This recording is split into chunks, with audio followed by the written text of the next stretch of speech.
Fertility specialist जब किसी जोड़े को निःसंतानता के लिए आईवीएफ ट्रीटमेंट की सलाह देते हैं तो जाहिर सी बात है सबके मन में एक आईवीएफ नाम यानी टेस्ट ट्यूब बेबी सुनते ही डर बैठ जाता है कि क्या ये ट्रीटमेंट सेफ होगा, क्या इस ट्रीटमेंट के कुछ साइड इफेक्ट्स होते हैं। और ये सोचकर काफी सारे लोग आईवीएफ ट्रीटमेंट से मुकर जाते हैं, वह ट्रीटमेंट वे ट्रीटमेंट आगे नहीं बढ़ाना चाहते हैं। तो इस वीडियो के जरिए हम ये देखेंगे कि क्या आईवीएफ ट्रीटमेंट सेफ होती है और अगर इसके साइड इफेक्ट्स होते हैं तो इन साइड इफेक्ट्स को हमने कैसे अवॉइड करना है। मैं doctor jasmine Salkar, consultant reproductive medicine and clinical head, Hegde fertility, Malakpet branch से। तो सबसे पहले दोस्तों ये समझ लीजिए कि आईवीएफ ट्रीटमेंट के 3 मेजर हिस्से होते हैं। पहला हिस्सा जिसे हम ओवेरियन स्टिमुलेशन कहते हैं, जहां महिला को पीरियड्स के दूसरे दिन से डेली इंजेक्शंस देते हैं। ये इंजेक्शंस हम इसीलिए देते हैं कि जो ओवरीज में फॉलिकल्स है, जहां अंडे तैयार होते हैं, उनका साइज बढ़े। तो पहला जो पार्ट है ये ओवेरियन स्टिमुलेशन है। आईवीएफ ट्रीटमेंट का दूसरा हिस्सा जिसे हम एग कलेक्शन कहते हैं, जहां जब फॉलिकल्स अच्छे साइज के आ जाए, जिसके अंदर एग्स हम एक्सपेक्ट करते हैं, तो इन एग्स को हम ओवरीज से बाहर निकालें। दूसरा हिस्सा हम एग कलेक्शन कहते हैं। और आईवीएफ ट्रीटमेंट का तीसरा हिस्सा यानी कि एम्ब्रियो ट्रांसफर, जहां एग और स्पर्म मिलने के बाद, जब फल्दीकरण होने के बाद भ्रूण तैयार होता है, तो इस एम्ब्रियो को हम वापस गर्भाशय में एक पतले ट्यूब से रखते हैं, जिसे हम एम्ब्रियो ट्रांसफर कहते हैं। तो सबसे पहले हम देखेंगे कि पहला हिस्सा यानी ओवेरियन स्टिमुलेशन में क्या प्रॉब्लम आ सकते हैं और हम इन्हें कैसे अवॉइड कर सकते हैं।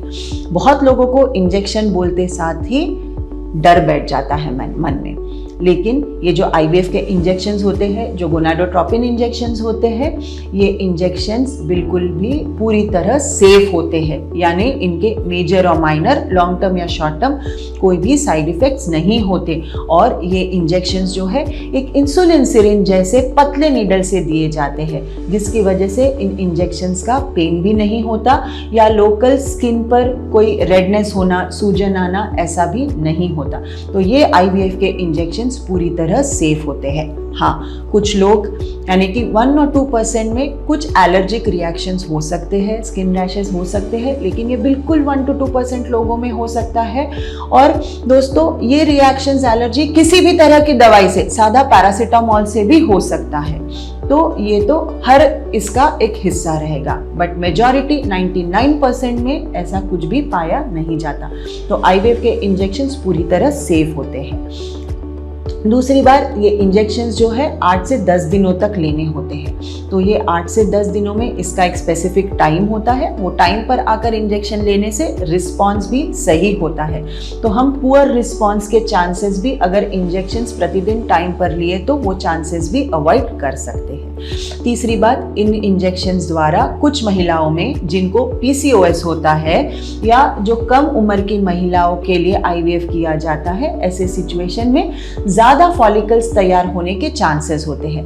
तो ये फॉलिकल्स हम किस तरह से तैयार हो रहे हैं स्कैन पे मॉनिटर करते हैं, जिससे कि हम आईवीएफ के इंजेक्शन के डोजेस एडजस्ट कर पाए और हाइपर रिस्पॉन्स अवॉइड कर पाए। तो जैसे पीसीओएस वाली महिलाओं में या कम उम्र वाली महिलाओं में एक हाइपर स्टिमुलेशन की जो रिस्क है, हम डोजेस एडजस्ट करके ये रिस्क को कम कर सकते हैं। दूसरी बात, हाइपर स्टिमुलेशन की वजह से कुछ महिलाओं को जो मेडिकल प्रॉब्लम्स आ सकती है, जैसे पेट का फूला हुआ, फुलनेस लगना या टाइटनेस लगना या ज़्यादा दर्द महसूस होना, तो ये सब मेडिकल प्रॉब्लम्स जो आ सकते हैं हाइपर स्टिमुलेशन के, वो हम बिल्कुल भी कंप्लीटली अवॉइड कर सकते हैं। आज के दिनों में नए जो तरह तरह के प्रोटोकॉल्स हैं, इसमें हम अगर आईवीएफ के दौरान एग्स कलेक्ट करके एम्ब्रियोज तैयार होने के बाद में सेम साइकिल में ट्रांसफर ना करें और एम्ब्रियोज को फ्रीज कर दे, तो ऐसे सिचुएशन में हम HCG इंजेक्शन अवॉइड कर सकते हैं और हाइपर स्टिमुलेशन की रिस्क बिल्कुल भी मिनिमाइज कर सकते हैं। लेस देन 0.1% रिस्क हम पा सकते हैं। तो आज के ज़माने में जितने एडवांस टेक्निक है, इसमें हम बिल्कुल OHSS फ्री क्लिनिक चला सकते हैं, जिससे कि हाइपर स्टिमुलेशन और उससे आने वाले मेडिकल प्रॉब्लम्स पूरी तरह से अवॉइड हो और ये प्रोसीजर कंप्लीटली सेफ हो। अब दूसरा, एग कलेक्शन जो है, एग कलेक्शन के लिए बहुत लोग डरते हैं, लेकिन ये एक बहुत ही छोटा सा डे केयर प्रोसीजर है, जिसमें पेशेंट को हॉस्पिटल में 2 या 3 दिनों तक एडमिट रहने का कोई ज़रूरत नहीं होता है। पेशेंट को सुबह एडमिट होने के बाद प्रोसीजर के 2-3 घंटे में अगर एनेस्थीसिया से रिकवरी हो जाती है तो डिस्चार्ज भी हो जाता है। और क्योंकि एग कलेक्शन प्रोसेस एनेस्थीसिया देकर यानी बेहोशी की दवा देकर किया जाता है, इसीलिए इस प्रोसेस में किसी तरह का दर्द नहीं होता। तो दोस्तों, IVF is an absolutely painless procedure. इसमें प्रोसीजर की वजह से या इंजेक्शंस की वजह से कोई भी दर्द नहीं होता। एग कलेक्शन प्रोसेस जो है वो स्कैन गाइडेंस में किया जाता है, स्कैन द्वारा किया जाता है, इसीलिए ये प्रोसेस भी सेफ होता है, जिससे कि आसपास के कोई ऑर्गन्स को इंजुरी की भी कोई रिस्क नहीं होती। तो एग कलेक्शन भी हम स्कैन में करने की वजह से, एनेस्थीसिया में करने की वजह से एक सेफ प्रोसीजर है, जिसके कोई मेजर साइड इफेक्ट्स नहीं होते। तीसरा, एम्ब्रियो ट्रांसफर। एम्ब्रियो ट्रांसफ़र एक बहुत सिंपल सरल प्रोसेस है, जिसमें एक बहुत पतले ट्यूब से गर्भाशय के अंदर एम्ब्रियो को ट्रांसफ़र किया जाता है, एम्ब्रियो को रखा जाता है।